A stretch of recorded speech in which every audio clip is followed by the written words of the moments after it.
আজকে আমি শুরু করতে চাচ্ছি আলোচনা প্রাচীন গ্রিক সভ্যতার একটা ঘটনা থেকে। সত্যিকার অর্থে গ্রিকদের অনেক বড় হিস্ট্রি আছে। আমরা যারা হিস্ট্রির স্টুডেন্ট আছি এখানে, আমরা এটা জানি খুব ভালো করে যে গ্রিকদের কিন্তু একটা প্রাচীন হিস্ট্রি আছে। তো গ্রিকদের সাথে খ্রিশ্চান রিলিজন মানে খ্রিশ্চানিজম যেটা আমরা বলি, এর একটা সম্পর্ক আছে। নবী ঈসা আলাইহিস সালামের যুগে ঈসা আলাইহিস সালামের কিছু হাওয়ারি ছিল। হাওয়ারি মানে হচ্ছে সাহাবি, মানে রাসূল সাল্লাল্লাহু আলাইহি ওয়াসাল্লামের ক্ষেত্রে আমরা বলি সাহাবি, ঈসা আলাইহিস সালামের ক্ষেত্রে আমরা বলছি হাওয়ারি।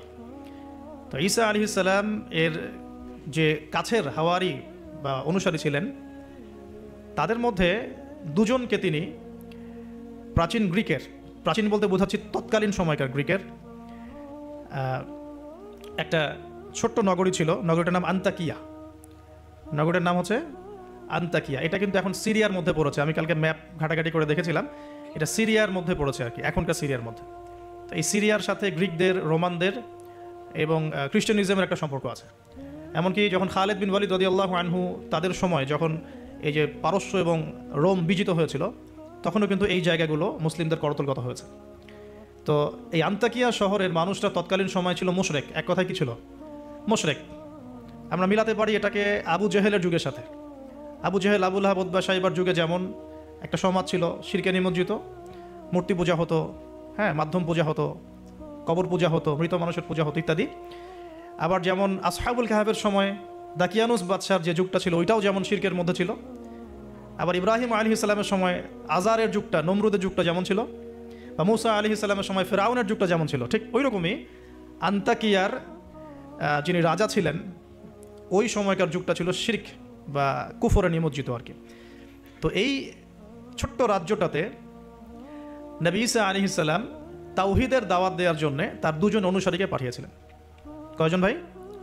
দুজন অনুসারীকে পাঠিয়েছিলেন। ওয়াদরিব লাহুম মাসালান আসহাবাল ক্বরিয়া। আল্লাহ পাক এটা সূরা ইয়াসিনের মধ্যে বলেছেন, 13 থেকে প্রায় 32 নম্বর আয়াত পর্যন্ত পুরো লম্বা আলোচনা আছে, কিন্তু এই খুঁটিনাটি বিষয়গুলো সূরা ইয়াসিনের মধ্যে নাই। এগুলো তাফসির আপনাকে ঘাটতে হবে। একটা তাফসির যদি পড়েন মন কলিজা ঠান্ডা হয়ে যাবে, অন্তত একটা, সেটা হলো তাফসিরে জালালাইন। তাফসিরে জালালাইন এটা পড়লে কলিজা ঠান্ডা হয়ে যায়। অন্যগুলো পড়লে কলিজা একটু মনে হয় ক্ষুধা এখনো বাকি আছে আর কি। জালালাইন পড়লে মনে হয় যে ক্ষুধাটা মিটে গেছে, আলহামদুলিল্লাহ। এতটাই গভীর, আলহামদুলিল্লাহ, মাশাআল্লাহ। আমি এটা প্রিফার করি বেশি যে তাফসিরে জালালাইনটা বাসায় কিনবেন, পড়বেন। এটা মাদ্রাসার জন্য যেমন ভালো, জেনারেলদের জন্য ভালো, আর এটা মোটামুটি বাংলা অনুবাদ হয়ে গেছে এখন, আলহামদুলিল্লাহ। তো এখানে নবী ঈসা আলাইহিস সালাম দুজন হাওয়ারি বা দুজন রাসূল, রাসূল বলছি এই অর্থে যিনি বার্তাবাহক, এই অর্থে বলছি, রাসূল পাঠালেন ওই রাজ্যকে তাওহীদের আন্ডারে নিয়ে আসার জন্য, ওই রাজ্যের মধ্যে তাওহীদের দাওয়াত দেওয়ার জন্য। আমরা এখানে কিন্তু শিক্ষা পাচ্ছি, তার দাওয়াত বা দিনের প্রারম্ভিক বিষয় শুরু হবে তাওহীদ থেকে। দিনের প্রাথমিক বিষয় শুরু হবে কি থেকে? তাওহীদ থেকে। দিনের প্রাথমিক বিষয় খেলাফত থেকে শুরু হচ্ছে না। দিনের প্রাথমিক বিষয় কিন্তু রাষ্ট্রকায়েম থেকে শুরু হচ্ছে না, বরং দিনের প্রাথমিক বিষয় শুরু হচ্ছে তাওহীদের দাওয়াত থেকে। এবং দাওয়াত দিবে কারা? এইরকম রাসূল, মুখলেস, আল্লাহ পাকের একজন বাছাইকৃত বান্দা যারা। আমরা তো বাছাইকৃত রাসূল নই, তাহলে আমরা রাসূলদের অনুসারী হওয়ার ক্ষেত্রে যেন পরিপূর্ণতা অর্জন করতে পারি, এটা আমাদের টার্গেট থাকবে। মানে আমরা রাসূল হতে পারছি না, আমাদের এটা দরজা বন্ধ, কিন্তু সাহাবীদের মতো হওয়ার চেষ্টা করতে হবে, মানে আমাদের দরজাটা এখানে আর কি। তো এখন দাওয়াত দিতে গিয়ে তারা যখন শহরে ঢুকলেন, এখানে শহরের রাজার নাম কি ছিল ইত্যাদি মেনশন করা হয় নাই। কোরআন চুপ আছে, আমরাও চুপ আছি, ঠিক আছে। ঢোকার পথেই, শহরের শুরুতেই একজন ব্যক্তির সাথে দেখা হলো। এই ব্যক্তি একজন কাঠমিস্ত্রি ছিলেন। কি ভাই? কাঠমিস্ত্রি। তো কাঠমিস্ত্রিকে নজ্জার বলা হয়, আরবি দিয়ে কি বলা হয়? নজ্জার। তো তাকে জিজ্ঞাসা করলেন দুজন রাসূল যে আপনার নাম কি? সে বলছে আমার নাম হাবিব বিন ইসরাইল। হাবিব বিন ইসরাইল। তো তিনি জিজ্ঞাসা করছেন আপনারা এখানে কেন এসেছেন? ওই দুজন রাসূল বলছেন যে আমরা এখানে তাওহীদের দাওয়াত দিতে এসেছি। কোন তাওহীদ? আপনাদের ইলাহকে, আপনাদের রবকে। তখন তিনি ওই রকম করে কথা বলছেন যে যেমনটা ইব্রাহিম আলাইহিস সালাম বলেছেন, আমার রব জীবিতকে মৃত্যু দিতে পারেন, মৃতকে জীবিত করতে পারেন। আমার রব, আমাদের রব আসমান থেকে বৃষ্টি বর্ষণ করেন, সেই বৃষ্টি দিয়ে এই মৃত জমিনকে জীবিত করেন, শস্য ফলান, সেগুলো আমরা খাই। আমাদের রব সূর্যকে পূর্ব দিক থেকে ওঠান, পশ্চিম দিকে ডোবান। এরকম যত বৃত্তান্ত আল্লাহ সম্পর্কে, তাওহীদের যত কথা তাকে শোনানো হলো। তো সেই ব্যক্তি একটা প্রশ্ন করে বসলো যে তাহলে কি আমাকে কোনো মুজিজা দেখাতে পারবেন কিনা? আপনি যে একত্ববাদের কথা বলছেন, এক আল্লাহর কথা বলছেন, কোনো মুজিজা দেখাতে পারবেন কিনা? এখন মনে করেন তো দেখি যে ঈসা আলাইহিস সালামের যুগের মুজিজা কি ছিল। এক এক যুগের মুজিজা কিন্তু এক একটা। মুজিজা বোঝেন কিনা? অলৌকিকত্ব, যেটা নবীগণের মাধ্যমে প্রকাশ পায়। এটা আল্লাহর ক্ষমতা, এটা নবীদের ক্ষমতা নয়, কিন্তু আল্লাহ পাকের ক্ষমতা। নবীদের মাধ্যমে আল্লাহ প্রকাশ করেন। আল্লাহ পাক এই জামানাতেও আল্লাহ পাকের ওলিদের মাধ্যমে ক্ষমতা প্রকাশ করাতে পারেন। আল্লাহ পাক এখনো ক্যাপেবল এটার জন্য। তো সেরকম মানুষ হতে হবে আগে, সেরকম মানুষ তো হতে হবে। অনেক আল্লাহর বান্দা আছেন, দেখবেন আপনার জন্য দোয়া করছে, আপনার সমস্যা দূর হয়ে গেছে, হয়নি? এমন হয়। তো আল্লাহ পাক, এটা তার ক্ষমতা না, ক্ষমতা কার? আল্লাহ পাকের। এখন ওই সময়কার মোজেজা ছিল কিন্তু কুষ্ঠ রোগীকে ভালো করে দেয়া, মনে আছে? অন্ধত্ব দূর করে দেয়া, এবং মৃত ব্যক্তিকে জীবিত করেছেন ঈসা আলাইহিস সালাম আল্লাহর হুকুমে, মনে আছে? যে যুগের মোজেজা, মানে যে যুগটা যে বিষয়ে বেশি বৈচিত্র্যময় ছিল, ওই যুগে আল্লাহ পাক ওই মোজেজাই দিয়েছেন। যেমন সুলাইমান আলাইহিস সালামের সময় জিনদের খুব দাপট ছিল, বুঝছেন? তো সুলাইমান আলাইহিস সালামের সময় জিনদের দাপটটা বেশি ছিল। আল্লাহ পাক জিনদের উপর সুলাইমান আলাইহিস সালামকে কন্ট্রোল দিয়ে দিয়েছেন। ওই যে বাতাসে তার সিংহাসন ফ্লাই করতে শুরু করলো, তার আংটির মধ্যে আল্লাহ পাক ক্ষমতা দিয়ে দিলেন। জিনদেরকে যে কাজ করতে বলতো সেই কাজ জিনরা করতে বাধ্য হতো, মনে আছে ঘটনা? আচ্ছা, আবার মুসা আলাইহিস সালামের সময় জাদুবিদ্যার চর্চা হতো, জাদুবিদ্যার চর্চা। এই চর্চা কিন্তু এখনো হয়, এখনো জাদুবিদ্যার চর্চা হয়, ব্ল্যাক ম্যাজিকের চর্চা এখনো হয়। এগুলো থেকে বেঁচে থাকাটা খুব বেশি ইম্পর্টেন্ট, কারণ এগুলোতে ইফেক্টেড হয়ে গেলে অনেক সমস্যা হয়ে যায়। আমি শেষের দিকে প্রশ্নোত্তর পর্বে কিছু আয়াত বলে দেবো আপনাদেরকে ইনশাআল্লাহ। এই কোরআনের আয়াতগুলো নিয়মিত পড়বেন ইনশাআল্লাহ। তো ওই সময় আল্লাহ পাক মুসা আলাইহিস সালামকে লাঠি দিয়ে জাদুবিদ্যার বিপরীতে মোজেজা দেখিয়েছেন, মানে যখন যেটা তার বিপরীতে সেই মোজেজা, বুঝতে পারছেন? নবী সাল্লাল্লাহু আলাইহি ওয়াসাল্লাম যুগে কবি সাহিত্যের যুগ চলছে, একদম কাব্য সাহিত্য নিয়ে তারা খুব গর্ব করত। আল্লাহ পাক কোরআন নাজিল করলেন, সব সাহিত্য ধসে গেল। এটা কোরআনের মোজেজা। আবার ঈসা আলাইহিস সালামের সময় চিকিৎসা বিজ্ঞানের খুব জয় জয়কার চলছিল আর কি। চিকিৎসা শাস্ত্র নিয়ে মানুষের অনেক বেশি মানে আগ্রহ ছিল, যেটা এটা দিয়ে এটা হয়, এটা দিয়ে এটা হয়। আল্লাহ পাক তখন এমন মর্যাদা দিয়েছেন যে মৃত মানুষকে জীবিত করে দেখিয়ে দিয়েছেন। তো এই দুই ব্যক্তিকে ওই নাজ্জার হাবিব বিন ইসরাইল, সে ব্যক্তি বলছে যে আমাদেরকে কোনো মর্যাদা দেখাতে পারো কিনা। এখন সে বলছে ঠিক আছে, মর্যাদা দেখাতে পারবো ইনশাআল্লাহ। আমার এই সন্তান, আমার এই ছেলে দীর্ঘদিন থেকে চোখে অসুখে ভুগছে, এক চোখ নষ্ট হয়ে যাচ্ছে, তুমি শেফা দিতে পারবে কিনা আল্লাহর হুকুমে। আল্লাহ পাকের দরবারে তারা সেজদায় পড়ে গেলেন, আল্লাহর কাছে সাহায্য চাইলেন, তার চোখে হাত বুলালেন, আলহামদুলিল্লাহ চোখ ভালো হয়ে গেল। এগুলো কিন্তু কোনো গালগল্প নয়। এবার হাবিব নাজ্জার, তার কিন্তু বিশ্বাস হয়ে গেল, হ্যাঁ এটা তাওহীদের ফসল, এটা তাওহীদের ফসল। এবার তিনি দেন সাক্ষ্য দিলেন যে আশহাদু আল্লা ইলাহা ইল্লাল্লাহ ওয়া আন্না মুহাম্মাদান, তখন ছিল না, তখন ছিল কি ঈসা রূহুল্লাহ ওয়া আবদুহু, এরকম একটা কালিমা ছিল তখন, ঠিক আছে? তো তিনি মুসলমান হয়ে যেটা করলেন, ওই জনপদের থেকে নির্জনতা অবলম্বন করা শুরু করলেন। তিনি মুসলমান হয়ে কিন্তু জনপদের ভিতর ঢুকে পড়েন নাই, প্রথমে একটু নির্জনতা অবলম্বন করা শুরু করলেন, কারণ সমাজের সবাই কিন্তু মুশরিক। এখন ওখানে যদি আপনি সরাসরি ঢুকে যান, ঢুকে আপনি এখন যদি জোরে জোরে তাকবীর দেওয়া শুরু করেন, তাহলে তো রিমান্ড হবে আর কি। তো তিনি নিজেকে একটু সেফ করে একা একা ইবাদত করা শুরু করলেন। এখানে আমাদের শিক্ষা আছে কিন্তু। আমি এই হাবিবে নাজ্জারের ঘটনা, ওই তৎকালীন সময়কার ওই আন্তাকিয়া শহরের শিরক, এগুলোর সাথে আপনি বর্তমান বিশ্বকে মেলাতে পারবেন। এখনকার বিশ্বের অবস্থাও কিন্তু মোটামুটি এরকমই। অনেক আলোচনা আমি আগে করেছি বিগত লেকচারগুলোতে, যে এই ওয়ার্ল্ডের প্রতিটা ডিপার্টমেন্টেই শিরক আছে, একদম এডুকেশন থেকে শুরু করে, শিক্ষা থেকে শুরু করে পলিটিক্স পর্যন্ত সবখানে শিরক আছে। কোনো জায়গায় শিরক বাদ নাই। ইকোনমিক্সেও শিরক আছে, সামাজিক কালচারে শিরক আছে, আমাদের চিন্তা দর্শনে শিরক আছে, আমাদের মিডিয়ার মধ্যে শিরক আছে, আমাদের বুদ্ধিজীবীদের মধ্যে শিরক আছে, আমাদের রাজনীতিবিদদের মধ্যে শিরক আছে, আমাদের ধর্ম নেতাদের মধ্যেও শিরক আছে, কোনো কোনো জায়গায় আছে না? আছে। যদি আপনি ভালো করে খিজরের মতো দেখতে শেখেন, আপনি বুঝতে পারবেন এই ওয়ার্ল্ডটা শিরকের আন্ডারে আছে। তো এটা বাস্তব, সামনে মানুষ দেখবে এগুলো। এখন এই অবস্থায় হাবিবে নাজ্জার শহরে ঢুকে দাওয়াতি কাজ শুরু করেন নাই, একা একা তিনি নিজেকে তৈরি করেছেন, আগে তাস্কি আধ্যাত্মিকতা অর্জন করার চেষ্টা করেছেন, ইবাদত বাড়িয়েছেন। এদিকে ওই দুজন রাসূল তারা শহরে প্রবেশ করলেন, বেশ কিছু সময় তারা মানুষকে দাওয়াত দেওয়ার চেষ্টা করলেন, কিন্তু মানুষ ইসলাম কবুল করছে না। ঠিক মক্কার অবস্থার মতোই। এই সূরাটা কোথায় নাজিল হয়েছে? মক্কায়। কোথায়? এই সূরা কিন্তু মদিনা নাজিল হয় নাই। তাহলে এই সূরার মধ্য দিয়ে আল্লাহ পাক রাসূল সাল্লাল্লাহু আলাইহি ওয়াসাল্লামকে শিক্ষা দিচ্ছেন, সাহাবীদেরকেও শিক্ষা দিচ্ছেন। ঠিক মাক্কি পরিবেশের মতোই তৎকালীন পরিবেশটা ছিল। আর মাক্কি পরিবেশ মানে, আমি অনেকদিন আগে বলেছি, মাক্কি পরিবেশ মানে শিরক, মাক্কি পরিবেশ মানে সুদ, রিবা, মাক্কি পরিবেশ মানে হচ্ছে মাদক, মাক্কি পরিবেশ মানে জেনা, ব্যভিচার, মেয়েদের মানহানি আর গোত্রীয় হানাহানি, এগুলো মক্কা মানে এগুলো, যেটা এখনকার ওয়ার্ল্ডে চলছে। আপনি যদি ছোট ছোট সেন্সে চিন্তা করেন না, তাহলে আমাদের সোসাইটিটাও মাক্কি। ছোট সেন্সে চিন্তা করেন, এখানে শিরক দিয়ে ভর্তি, রিবা সুদ দিয়ে ভর্তি, মাদক দিয়ে ভর্তি, মেয়েদের যে জেনা, ব্যভিচার, পর্নোগ্রাফি, এগুলো দিয়ে ভর্তি, আর কি গোত্রীয় হানাহানি তো আছেই। এটা এখন পলিটিক্যাল হানাহানিতে রূপ নিয়েছে, কোনো কোনো জায়গায় ধর্মীয় হানাহানি হচ্ছে, মসজিদে ভাগাভাগি হচ্ছে। আছে, মক্কার আদর্শ কিন্তু এখনও সমাজের মধ্যে আছে, খালি দার্শনিক দৃষ্টিভঙ্গিতে দেখতে শিখুন, একটু খিদিরের মতো দেখতে শিখুন। এখন দেখুন, এই দুজন রাসূল দাওয়াত দেওয়ার পর, দীর্ঘদিন দাওয়াত দেওয়ার পরে যখন মানুষ ইসলাম কবুল করছে না, তখন তারা প্রকাশ্যে মানে আল্লাহু আকবার, তাকবীর, এটা দেওয়া শুরু করেছিল। যখনই বের হতেন তারা তাকবীর দিতেন, আল্লাহু আকবার, আল্লাহু আকবার, আল্লাহু আকবার, লা ইলাহা ইল্লাল্লাহ, লা ইলাহা ইল্লাল্লাহ। এভাবে প্রকাশ্য দাওয়াত দেওয়া শুরু করলেন। ঠিক আব্দুল্লাহ বিন মাসউদ রাদিয়াল্লাহু আনহুর মতো। নবী সাল্লাল্লাহু আলাইহি ওয়াসাল্লাম একদিন বললেন যে কে আছো কুরাইশদেরকে কোরআন শোনাতে পারো? তারা তো কোরআন শুনতেই চায় না, কোরআন বললেই কানে আঙ্গুল ঢুকায় দেয়। হ্যাঁ, কোরআন বললেই তারা কাপড় দিয়ে মাথা আবৃত করে, এগুলো কোরআনে আছে কিন্তু। তখন আব্দুল্লাহ বিন মাসউদ, সুবহানাল্লাহ, রুয়াইয়াল গানাম বলা হতো তাকে, মানুষ তাচ্ছিল্য করতো, মানুষ তাকে তাচ্ছিল্য করতো। তার পা ছিল সরু, মানে চিকন সরু, পা দেখে আবু জেহেল হাসাহাসি করতো, সুবহানাল্লাহ। আর ওই পায়ের নিচেই আবু জেহেলের মৌতালা লিখেছিলেন, সুবহানাল্লাহ। ওই পা দিয়ে তার আবু জেহেলের বুকের উপর পাড়া দিয়ে তিনি তাকে গর্দান কেটেছেন বদরের মাঠে। খালি 13 বছরের ব্যবধান, সময়ের ব্যবধান, খালি জাস্ট টাইম টক্স, মানে সময় কথা বলে না, সময় কথা বলে। এই আব্দুল্লাহ বিন মাসউদ রাদিয়াল্লাহু আনহুর পায়ের তলেই আবু জেহেল আবার মারা গেছে। তো এই আব্দুল্লাহ বিন মাসউদ রাদিয়াল্লাহু আনহু বললেন যে আমি শোনাবো কুরাইশদেরকে কোরআন ইনশাআল্লাহ। তারপর তিনি বের হয়ে কাবা ঘরের সামনে গিয়ে আর রহমান আল্লামাল কোরআন খালাকাল ইনসান এই তেলাওয়াত শুরু করলেন। বাস, মায়ের শুরু হলো। এখন যদি আপনি বের হয়ে সবার সামনে বলেন আল্লাহর হুকুম ছাড়া কোনো হুকুম নাই, ইনিল হুকমু ইল্লা লিল্লাহ, আল্লাহর হুকুম ছাড়া কোনো হুকুম নাই, ওয়া মান লাম ইয়াহকুম বিমা আনজালাল্লাহু ফাউলাইকা হুমুল কাফিরুন, মায়ের একটা মাটিতে পড়বে, একটাও গায়েবী হয়ে যেতে পারেন আপনি, নাই আউট অফ হিস্ট্রি। আপনি আপনার কথা মানুষ ভুলে যাইতে পারে, হয় না এমন? আর যদি জাতিসংঘে গিয়ে বলেন যে এর যত বেজ আছে সব শিরকের উপর আছে, সারা ওয়ার্ল্ডের মধ্যে শুধু ইসলামিক খেলাফা চলবে, তাহলে কি হবে? তো এই অবস্থা হয়েছে আব্দুল্লাহ বিন মাসউদ রাদিয়াল্লাহু আনহু। বেচারা মক্কায় গিয়ে কাবা ঘরের সামনে গিয়ে বলছে লা ইলাহা ইল্লাল্লাহ, আল্লাহ ছাড়া কোনো মাবুদ নাই, আর রহমান আল্লামাল কোরআন খালাকাল ইনসান আল্লামাহুল বায়ান, ফাবিআইয়ি আলাই রাব্বিকুমা তুকাযিবান। বাস, আবু জেহেল, আবু লাহাব, উতবা, সাইবা সবগুলো মেরে মারা শুরু করেছে। তাহলে শিক্ষা হচ্ছে এগুলো সুন্নত। শিক্ষাটা কি?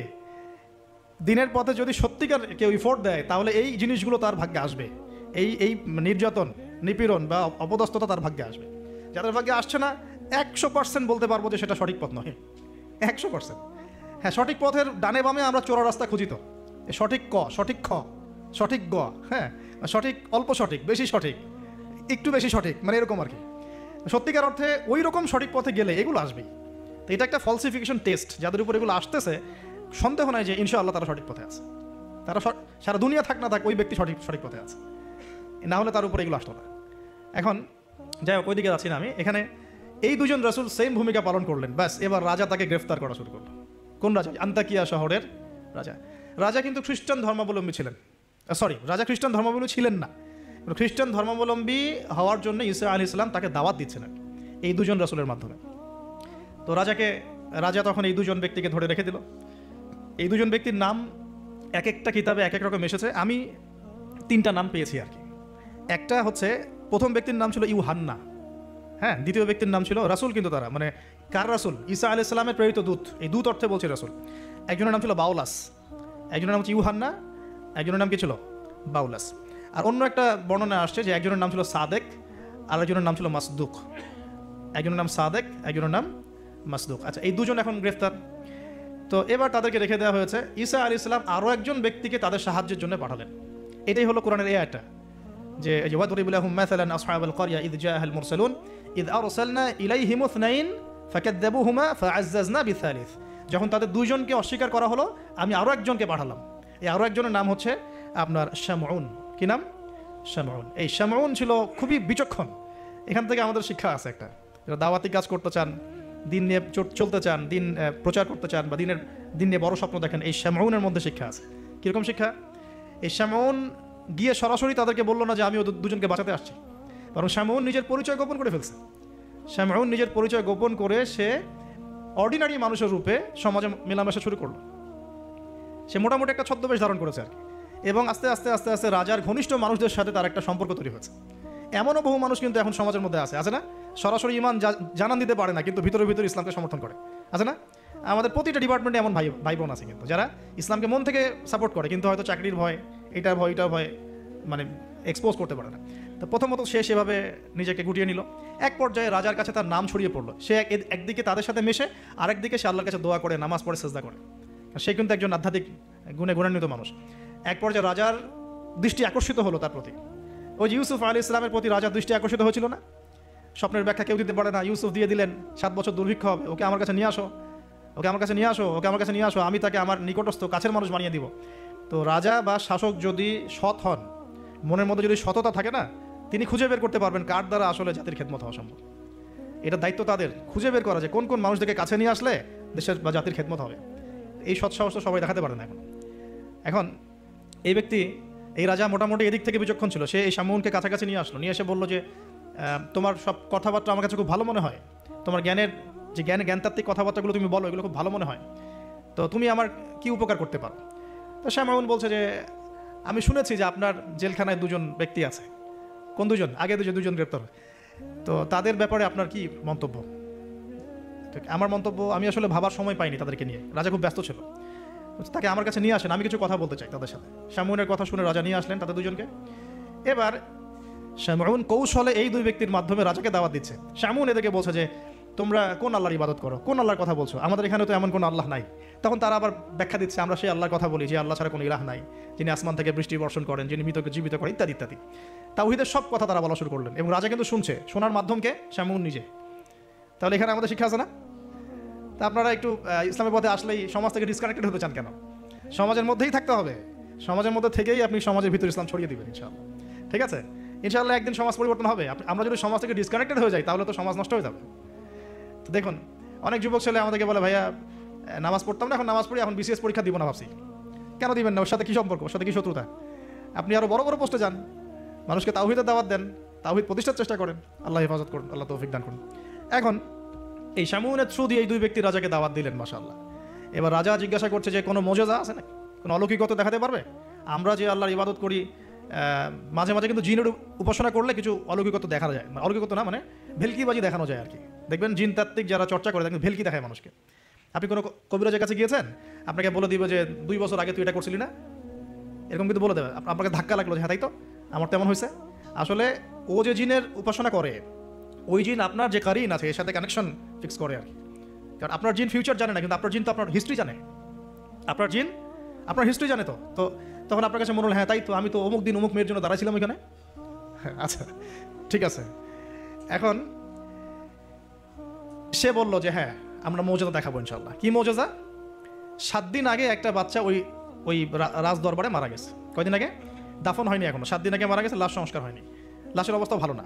এখন এই দুই ব্যক্তি আল্লাহর কাছে দোয়া করলেন, আল্লাহ আজকে যদি তুমি মৌজাদা আমাদের হাত দিয়ে আমাদের মাধ্যমে দেখাও, ইনশাআল্লাহ এরা তাওহীদের উপর চলে আসবে। তো আল্লাহ রাব্বুল আলামিন মুজিজা দেখালেন, ওই 7 দিনের মৃত বাচ্চা জীবিত হয়ে উঠল। এবার জীবিত হয়ে সে বলে উঠলো যে আমি আসমানে দেখেছি, এই বাচ্চা বলছে এবার, আমি আসমানে দেখেছি একজন সুন্দর মানে চুলের বর্ণনা দেওয়া হয়েছে যে আমরা যেটাকে সিল্কি চুল বলি আর কি, লম্বা কাত পর্যন্ত সিল্কি চুলওয়ালা একজন মানুষ, একজন ব্যক্তি 3 জনের জন্য আল্লাহর কাছে দোয়া করছে। কয়জনের জন্য? তার মানে সে মেবি ঈসা আলাইহিস সালামের দিদার পেয়েছে, মেবি, আল্লাহ ভালো জানেন, এটা বারজাখ। এখন রাজা এবার হকচকিয়ে গেল, 3 জনকে কি, আমরা তো 2 জন জানি, 3 জনকে। তখন ওই ব্যক্তি বলছে শামউন একজন, এই ব্যক্তি একজন। তখন শামউন দেখলেন যে রাজার এর উপর বেশ প্রতিক্রিয়া সৃষ্টি হয়েছে কথার উপরে। তখন শামউন আরও বড় চাপ দিল এই দুজনকে যে না, তোমাদের এটা হয়তো কোনো জাদু হতে পারে। শামউন, তোমাদের কোনো জাদু হতে পারে, আমাদের এই রাজার এক মেয়ে মারা গেছেন, তোমরা পারলে তাকে জীবিত করে দেখাও দেখি। এবার তারা দুজন আবার সেজদায় পড়ে গেলেন, আল্লাহর কাছে দোয়া করলেন। আল্লাহ রাব্বুল আলামিন ওই রাজার দীর্ঘদিন আগে মৃত্যুবরণকারী একজন মেয়ে, তাকে কবর থেকে জীবিত করে তুলে দিলেন। এই মেয়ে একই কথা বলছে যে আমরা দেখেছি এই 3 জনের জন্য একজন ব্যক্তি আল্লাহর কাছে দোয়া করছে। এবার মাশাআল্লাহ মুজিজা প্রকাশ পেয়ে গেল। কিন্তু এই মুজিজা প্রকাশ পাওয়ার পরেও আপনারা তো জানেন যে ফেরাউনের সামনে কতগুলো মুজিজা দেখানো হয়েছে, 9টা। কয়টা? 9টা। একবারে 9টা না, কিন্তু ব্যাক টু ব্যাক বছর 9টা। তারপরে কি ফেরাউন ঈমান আনছে? আবু জেহেলের সামনে কতগুলো মুজিজা আসছে, সে কি ঈমান আনছে? যাদের সামনে কি ইব্রাহিম আলাইহিস সালামের মতো মানুষ থাকা সত্ত্বেও সে কি ঈমান আনছে? এরকম বহু মানুষ পৃথিবী থেকে চলে গেছে যাদের সামনে অগণিত মুজিজা আসার পরেও ঈমান নিয়ে আসে না। আবার অনেক মানুষ এক দোয়ার বরকতে ঈমান নিয়ে চলে আসছে। খালিদ বিন ওয়ালিদের কথা শুনুন। খালিদ বিন ওয়ালিদ রাদিয়াল্লাহু আনহু উহুদের যুদ্ধ করেছেন ইসলামের এগেইনস্টে। যখন নবী সাল্লাল্লাহু আলাইহি ওয়াসাল্লাম বিদায় হজের আগে যখন তিনি ওমরা করেছেন, বিদায়ের ওমরা হজটা কাজা করেছেন, ওই সময় তিনি এসে শুধু একটা চিরকুট লিখে দিয়েছিলেন যে যদি খালিদ মুসলমান হতো তাহলে তার জন্য কতই না ভালো হতো। নবীজি এটাও বলেননি খালিদ আসো ইসলাম কবুল করো, তোমার আগের সব গুনাহ মাফ হয়ে যাবে, এতটুকু বলেন নাই। নবীজি বলেছেন, খালি চিরকুটে লিখে দিয়েছেন যে যদি খালিদ ইসলাম কবুল করতো তাহলে কতই না ভালো হতো। এই একটা কথাই তার মনে এমন দাগ কেটেছে, তিনি নিজে গিয়ে মদিনা ইসলাম কবুল করে আসছেন। আর তারপরে তো জানেন তার হাতে ইসলামের কতগুলো বিজয় হয়েছে, প্রায় 80 থেকে 100টা ব্যাটেল তিনি লড়ছেন ইসলামের জন্য, এবং কোনো ব্যাটেলেই তিনি কিন্তু পরাজিত হন নাই। তাকে বলা হয় সাইফুল্লাহ, আল্লাহর তরবারি। এখানে একটা কথা বলি, এই মানুষকেও শয়তান ওয়াসওয়াসা দিত। এই খালিদ বিন ওয়ালিদ রাদিয়াল্লাহু আনহুকেও, এই যে বললাম না চোখ লাগা, বদনজর, ওয়াসওয়াসা, এই সমস্যা হতো। এই সমস্যাগুলো আমাদেরও হয়, হ্যাঁ, এবং এই অনলাইনের মাধ্যমে এটা বেশি হয়।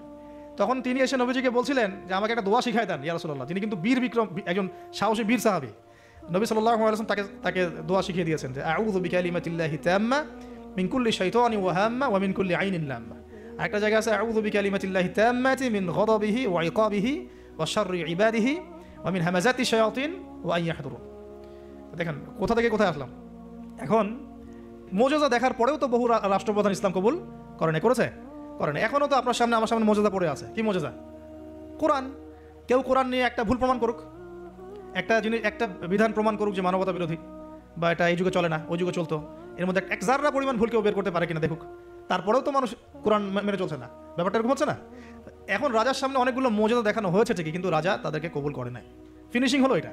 এবার এই তিনজনকে শাস্তি দেওয়া হবে। শামউনের আসল রূপ তো প্রকাশ পেয়ে গেছে। এবার শামউনের কি আসল রূপ প্রকাশ পেয়ে গেছে। এবার তিনজনকে শাস্তি দেওয়ার প্ল্যান করা হয়েছে।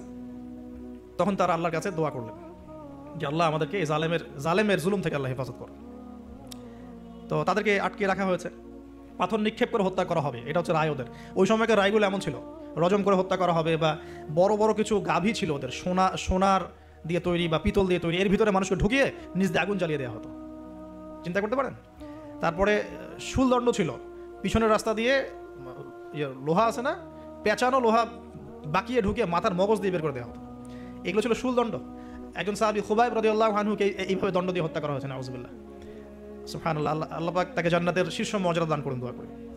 তো এবং তিনি ওই যে বলেছিলেন ইন্তেকালের আগে, লাস্তু উবালি হিনা উকতালু মুসলিমান আলা আইয়ি জামবিন কানা লিল্লাহি মাসরাই। ওনাকে বলা হচ্ছিল যে তোমার জায়গা মুহাম্মদ সাল্লাল্লাহু আলাইহি ওয়াসাল্লামের যদি নখ কেটে ফেলি তুমি কি মুক্তি নিবা?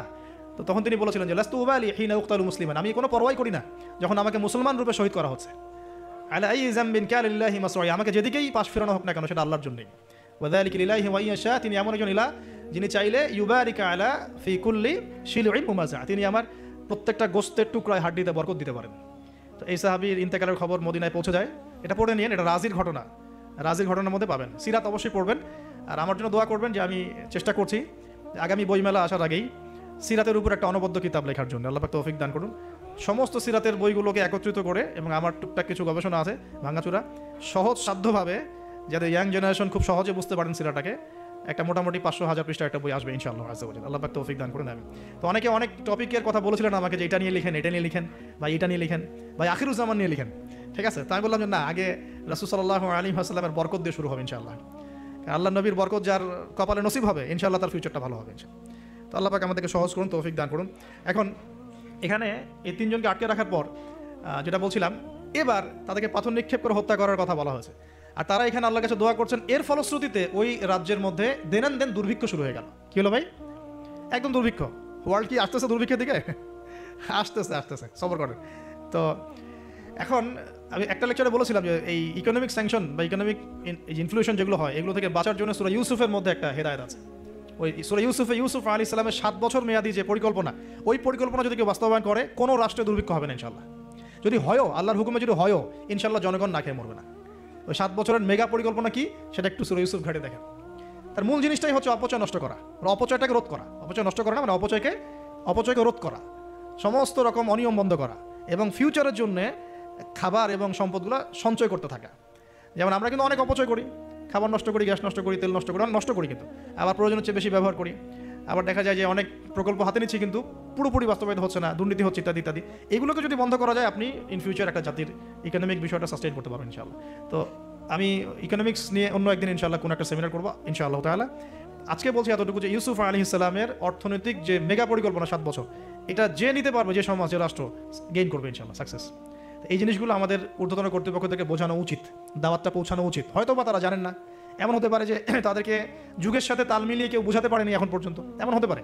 এই জন্য আমরা সবার প্রতি আমভাবে দাওয়াতের নসিহত করব, কারোর প্রতি আমরা কোনো শত্রুতা পোষণ করতে যাবো না। কারণ আমাদের সমাজের মানুষগুলো কিন্তু আমাদেরই ভাই, আমাদেরই বোন, আমরাই। তো হয়তো কেউ হেদায়েত পেয়েছে, কেউ পায় নাই, কেউ বুঝে আসছে, কেউ আসে নাই, ইত্যাদি। এখন এই মানুষগুলো দোয়া করছেন তিনজন, এইভাবে বলছি, ইউহান্না, বাউলাস এবং শামাউন। হ্যাঁ, অথবা অন্য বর্ণনা আসছে সাদেক, মাসদুক এবং শামাউন। তারা দোয়া করছেন, এদিকে দুর্ভিক্ষ চলছে। এখন জনগণ তাকে বলা শুরু করলো যে ইন্না তাতায়্যারনা বিকুম, তোমাদেরকে আমরা এখন অশুভ মনে করা শুরু করেছি, তোমাদেরকে আমরা অশুভ, অলক্ষণ মনে করছি। সূরা ইয়াসিন পড়ে দেখেন, আমরা তোমাদেরকে বলি না, কুলক্ষণ, অলক্ষণে, এরকম কথা বলি না, তোমাদেরকে আমরা এখন অলক্ষণে মনে করছি। যদি তোমরা এই তোমাদের এই দাওয়াত বন্ধ না করো, আমরা তোমাদেরকে রজম করে হত্যা করব। এবার রজমের প্রিপারেশন নেওয়া হচ্ছে। এবার সেই ঘটনা ওয়াজা মিন আকসাল মাদিনাতি রাজুলুন ইয়াসআ। এবার ওই মদিনা মানে কিন্তু নগর, মদিনা মানে একটা শহর, মদিনা মানে ওই শহরের দূরবর্তী একটা জায়গা থেকে, দূরবর্তী জায়গা মানে কোনটা, ঢোকার এন্ট্রেন্সটা, ওই যে হাবিবে নাজ্জার মনে আছে, ওয়াজা মিন আকসাল মাদিনাতি রাজুলুন ইয়াসআ, একজন ব্যক্তি দৌড়ে আসলো, ইয়াসআ মানে দৌড়ে আসলো, ইয়াসআ ক্বালা ইয়া কওমি ইত্তাবিউল মুরসালিন, দৌড়ে এসে তখন তার ওই ব্যক্তি কওমকে বলছে, হে আমার কওম, এই রাসূলদের অনুসরণ করো। সুবহানাল্লাহ, কোন ব্যক্তি এটা? তাহলে এখানে আমাদের যারা সাধারণ মুসলিম আছে আমাদের শিক্ষা আছে নাকি? হাবিবে নাজ্জার কত বড় একটা সাহসিকতার পরিচয় দিল এখানে। দেখেন, সে দৌড়ে এসে যখন শুনতে পারলো যে ওই রাসূলদেরকে হত্যা করার প্রিপারেশন নেওয়া হয়েছে, দৌড়ে এসে কওমকে বলছে, হে আমার পুরো কওম, তোমরা রাসূলকে অনুসরণ করো। ইত্তাবিউ মান লা ইয়াসআলুকুম আজরান ওয়া হুম মুহতাদুন, তোমরা সেই রাসূলদের অনুসরণ করো যারা তোমাদের কাছে কোনো প্রতিদান চাচ্ছে না এবং তারা হেদায়েত প্রাপ্ত আছে। সুবহানাল্লাহ। ওয়া মা লিয়া লা আ'বুদু আল্লাযী ফাতারানি ওয়া ইলাইহি তুরজাউন। তাকে এবার এই হাবিবে নাজ্জারকে ধরা হয়েছে, তুইও আর এই গ্রুপে আসিস, তাহলে ওকেও ধরে মারার প্রিপারেশন নেওয়া হয়েছে এবং তার রজমটা আগে করা হয়েছে আর কি।